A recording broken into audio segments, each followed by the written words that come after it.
Welcome to the land of 1,000 lakes, a vast expanse of emerald forests and crystal clear waters stretching as far as the eye can see. This is Finland, a nation forged by ice, fire, and an unyielding will to survive. Our story begins around 9,000 years before Christ, as the last great glacier retreated, carving out the landscape we see today and paving the way for the first human settlers. But Finland's story isn't just about its stunning nature. It's about its unique position on the map, a bridge, and often a battleground, between the East and the West, between the great powers of Sweden and Russia. This strategic location has defined its destiny, shaping its culture, its conflicts, and its very identity.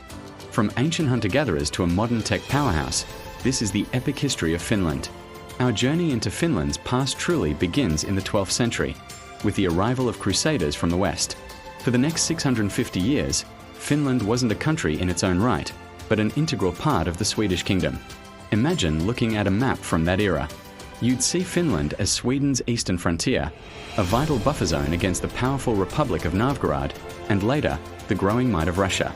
This period wasn't just about military strategy, it was a time of profound cultural transformation.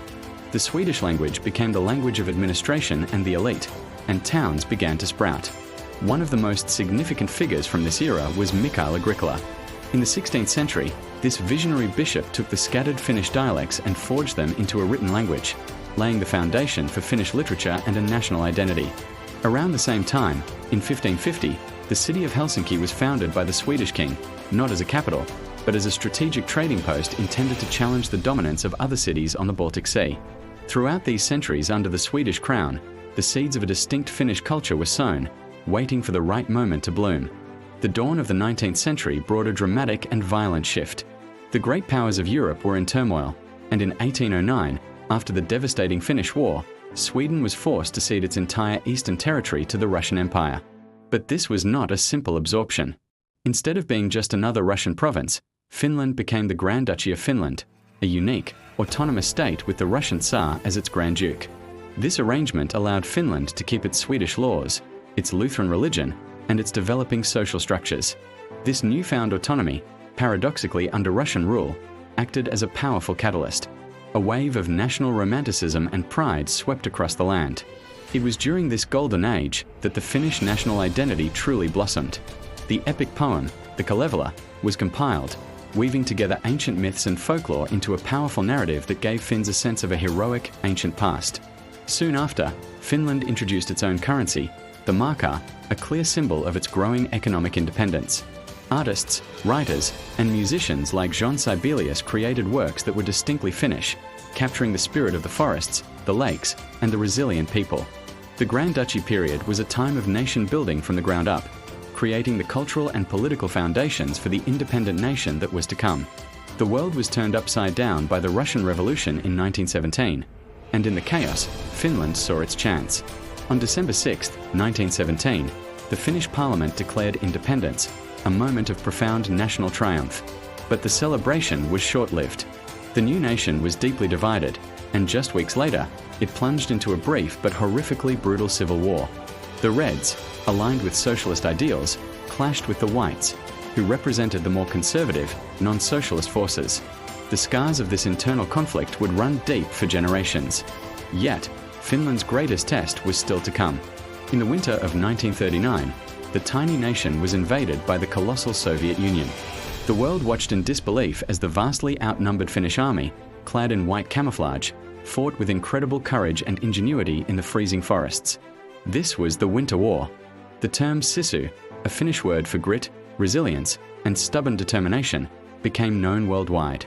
Led by the stoic Marshal Mannerheim, the Finns inflicted staggering losses on the invaders, creating the legendary spirit of the Winter War.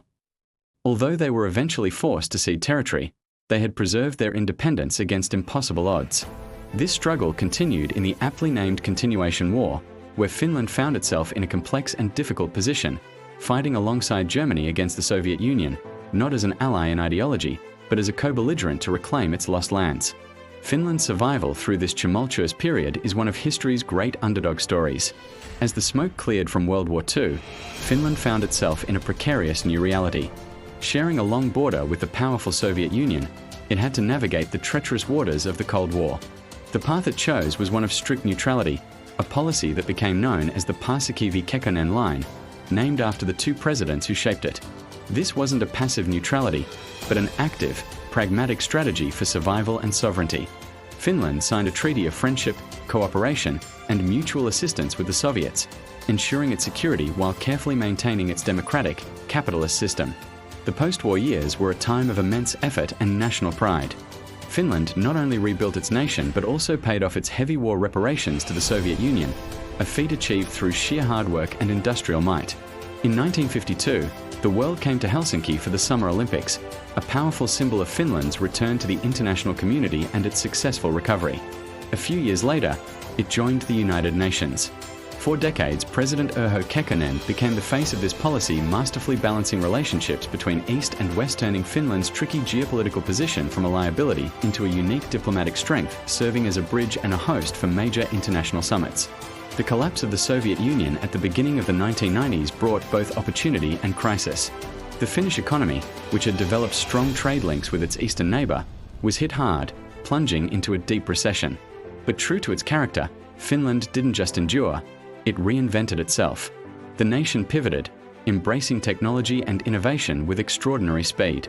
This period saw the rise of companies like Nokia, which became a global giant in mobile phones, symbolizing Finland's transformation into a high-tech powerhouse.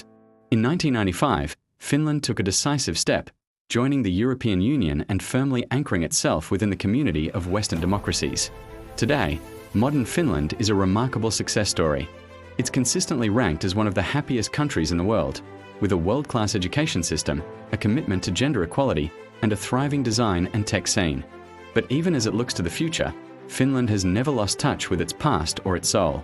It remains a nation that cherishes its vast, silent forests, its pristine lakes, and the quiet strength, the sisu, that has carried it through 1,000 years of history. From a remote northern land to a global leader, the story of Finland is a powerful testament to the resilience of the human spirit. Thanks for watching, and if you enjoyed this journey through history, don't forget to like, subscribe, and hit that notification bell for more stories from our incredible world.